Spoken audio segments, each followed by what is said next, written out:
Good morning, comrades. Well, actually, it's a bit of a wet morning, but it's a very good morning. There's a lot of things happening here today, work getting on inside Club Apex, but this is something for the next vlog, because today, as promised, we're gonna tell you everything about Dyana'S new E36, the car that we picked up yesterday, and there were a lot of questions, but we're very busy with challenges, so today, again, we're gonna tell you everything about it.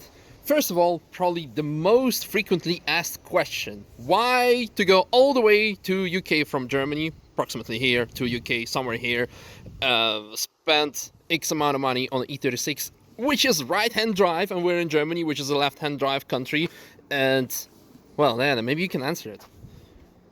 The money was good, and the car is in very good condition, so if you even add the money that the trip cost, it's still like a very good deal. Yeah. So, you mind mentioning the price? It's 1K. 1K pounds, which is today, because you paid like PayPal, which was like in euros 1200-ish. Yeah. 900, and then it worked out 1,000 after exchange rate. Yeah, so that's a funny story actually. The exchange rate, I wanted to pay it, but then PayPal messed something up. Well, they didn't mess something up, but like with accounts and stuff like that. And then I had to wait for like 6 days to get the money back and back on a new account, and then the exchange rate changed. And it was like 100 euros more or something. So I called the guy. I was like, "Is it okay if I just like pay you less?" And he was like, "Yeah, it's fine." Well, shout out to the guy from who, yeah. Well, you can see him in the vlog of yesterday, probably when we pick up the car. But anyway, so it was like what, 900-ish pounds then eventually. 990, roughly 1,100 euros. And we looked a lot on mobile.de, the German sites and other equivalent sites, even the Dutch websites, to find an E36. And you would think Nürburg, like the hometown after Munich of E36s, where you probably buy one and get 5 for free for your grandma, for your daughter, for in the future and everything. Well, you know, first bad joke of the day, but you get the deal. But no, for this price, we couldn't find something in this condition. And me and Tim picked up the car yesterday, and when we picked it up, actually it was more or less a blind purchase, because, well, you saw the car in the pictures, obviously, on the internet, but you couldn't feel it because it was literally 1,000 kilometers away. You couldn't look at it, so it could have been anything.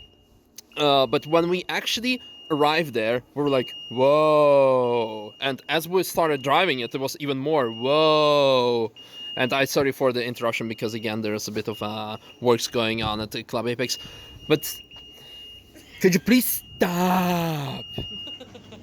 I think we're done for now. For what I was saying, the car is really in great condition. We're gonna walk you through things, and some things, again, were really like mind-boggling, mind-blowing, that were like, is this even possible at such an age that you get those things together with the car?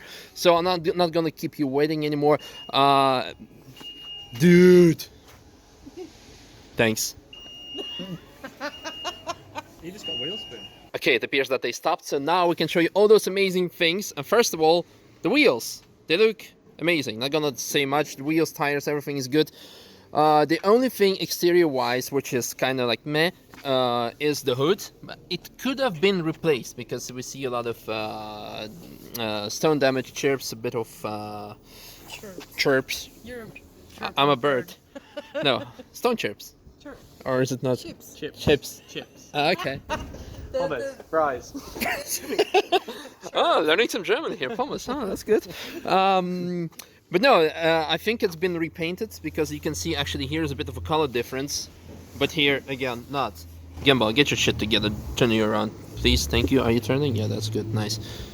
Yeah, and here is no color difference. So, but anyway, everything else, exterior-wise, is great. Obviously, well, not really obviously, but unfortunately, this appears to be a fairly normal state of an old E36. They start to rust on the fenders, right? Yeah, it's extremely difficult to find one which hasn't rusted on the arches. Especially in UK with the salty air. Exactly. But I think this example, I mean, there's minimal. This is the minimal amount of rust, because the car is from 96? 96. Yes, from 96, so having that, the only rust. Older audience on my channel know that I used to drive a shitbox E36 myself. And again, another point are the skirts, right? Yeah, the jacking points. Under the side skirts, the jacking points, front and rear jacking points, they're often prone to rusting. Yeah, but this was actually It's clean. amazingly clean. Yeah. Unfortunately, today they are working on the barn insides, but we will put it later on the lift in some later vlog to show you the condition underneath, and it's again immaculate. In the trunk, just look at this, like those things. It's like great. You can strap, I don't know, your helmet or something in there, more or less. What? The hydraulics were going.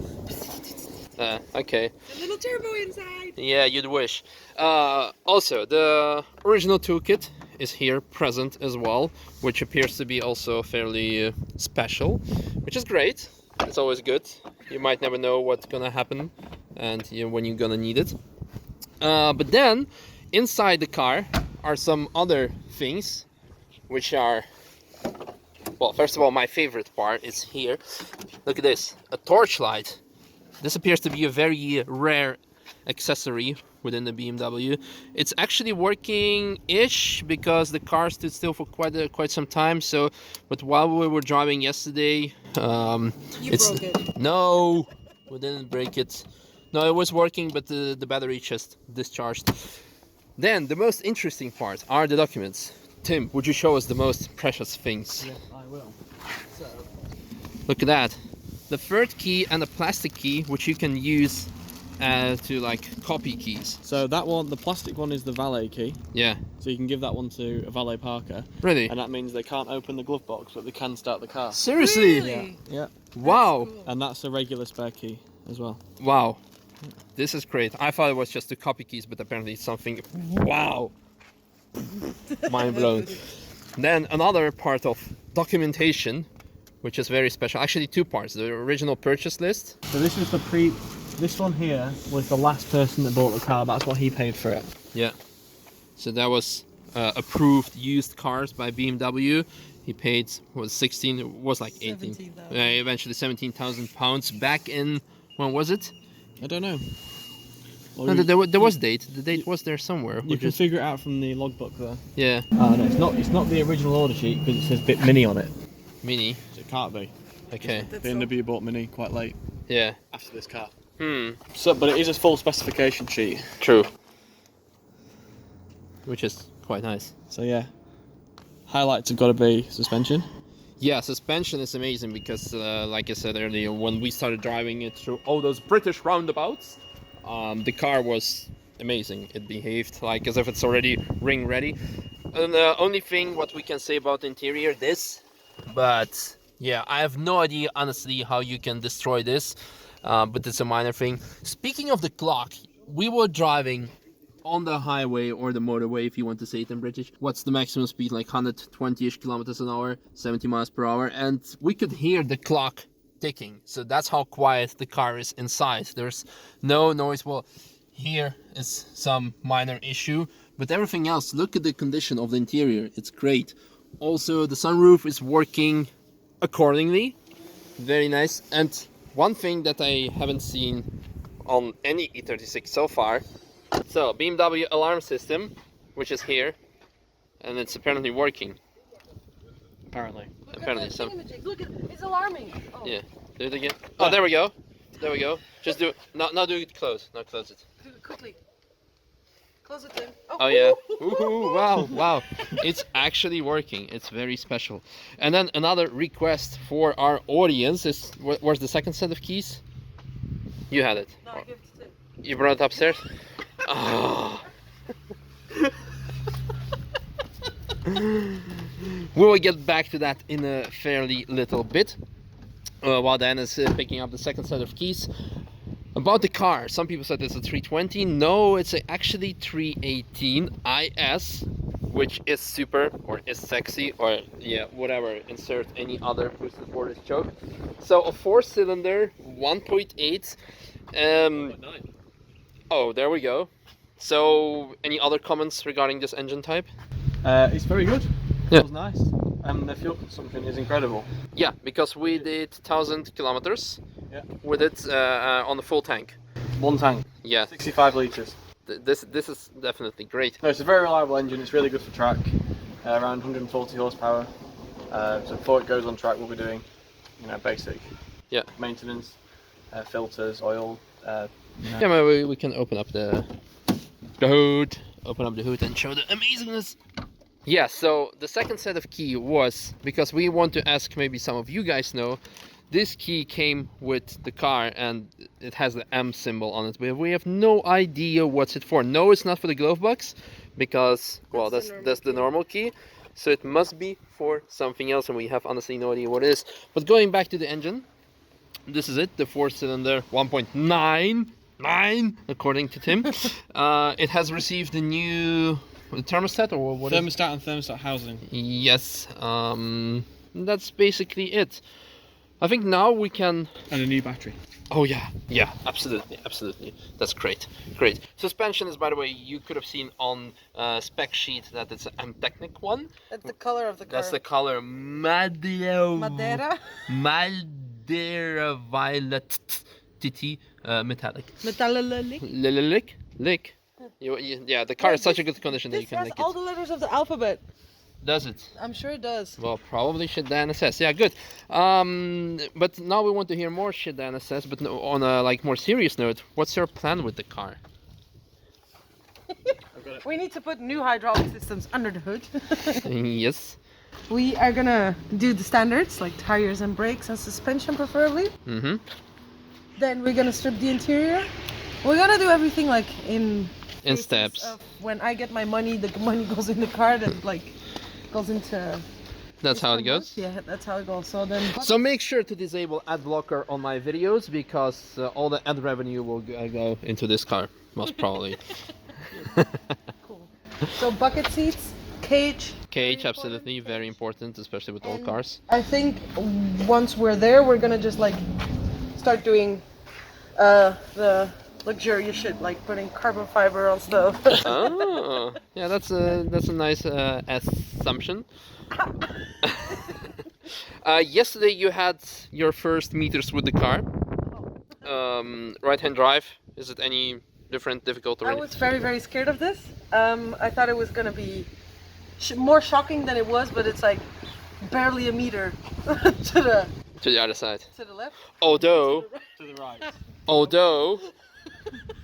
Your Plants Garden experience. Oh yeah.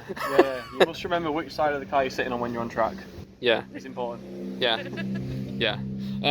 Like I told you in previous vlogs, people who are used to right-hand drive and get into left-hand drive, we had already 2 people curbing our cars, so watch out for that. Don't curb it while parking. But yeah, I think it's a good idea that I bought this car as a track tool, and it's just a right-hand drive, because I've heard that right-hand drive cars are good for the Nordschleife because of the way the weight track distribution. goes. Yeah. But also, I have not done a lot of laps on track, so there's I don't have a reference point. So I will learn to drive the track with a right-hand drive car. So I kind of start with a clean slate. I don't think that's the worst thing. That's cool. Yeah. So again, just to confirm, because again, the starting point of this video was the most frequently asked question was why right-hand drive car? Why? Just because, again, the price and the condition, and it was not intentionally bought. It was just a good case, and I hope you all can agree that this car is in a perfect condition. I hope you're also just as excited as I am, as Diana, and also as Tim to work. Yeah. You No, the thing is, it's good because now Tim, he built this car. He knows everything that went wrong on that car, and he's gonna do it better on this car. So basically, this car is gonna be better than Tim's car. The only thing that's not going to be faster, which not necessarily better, is the engine. Yeah. That's the only thing. Well, you don't know. Maybe we can put S65 in here. Why would you change an engine that's good? Let's break this. And that's my first. Oh yeah, to have a what? S65 DCT E36. Wow. Wouldn't that be too much of a weight distribution mess up? No, it'd actually be better. Really? The engine is lighter. Oh, because and it's shorter, so you can move it further back, so the weight distribution's better. Let's do that. Okay, there we have it. Okay.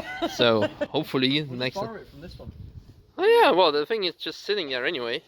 Let's ask Robert. Maybe he agrees with it. Yeah. But no, I hope we answered most of your questions. I hope we explained to you the things why and what we're going to do with it. Obviously, most of it going to happen towards next year, because we're at the end of the season. We might do some upgrades already over the winter. Obviously, if you have any additional questions regarding the car towards Diana or Tim, you can ask them in the questions. Or parts. Or tips. Yeah, let us know about the key because it's... For example, look, this is like, it's old. And I'm sure that there's like some custom stuff that I can put on there that's very cool. And Yeah. Yeah, you can just directly email Diana with some... unicorns. Yeah. stuff. And... Glitter. glitter. Yeah, are you gonna put the Yeah, stars? I The am. stars in there, Yeah. yeah. I decided I'm gonna do that. Yeah. I'm gonna put the glittery ones in there because there's a lot of them. You Yeah. guys got me a lot of them. Yeah, if you don't know what I'm talking about, yesterday we went to a space museum and we had to buy Diana souvenirs, and we bought those glow-in-the-dark stars that she can put on the roof once the roof cover thing, whatever. It's gonna be super funny when I'm like on track and one of these things like falls into my eye and shit. It's gonna be beautiful because I'm gonna see all the glitters, all the stars. That's nice. Well, very looking forward to it. And again, guys, if you're new, subscribe, like, share, and see you guys in tomorrow's vlog, which is going to be pretty special. Short announcement. A friend of Tim, his name is Tom. He's actually somewhere inside already. You sound like a cartoon. Thanks for this amazing shit, Dyana'S says interruption. But Tom is actually a good photographer and videographer. He's joining us for 2 weeks, and tomorrow's vlog is gonna be like a more professionally choreographer the video. But you understand, not really vloggy type, but more serious with a lot of stuff. And actually, yeah, if we like each other, to work with each other, we might do more stuff. So make sure to check out tomorrow's video. I'm very excited to do it. So see you guys tomorrow. Thanks for watching. Bye bye. It's broken. You broke it. No, it's cold. The winter is coming. I cannot move my fingers anymore. Well, are we gonna put food shot in it? Because there's no. Can you tell Diana's excited about the new car? Can we make this a thing instead of like going like that? You can do. You can do that. But why no M3? What? Oh, because it's it's more expensive. No, because Zoidberg. Because oh. Oh.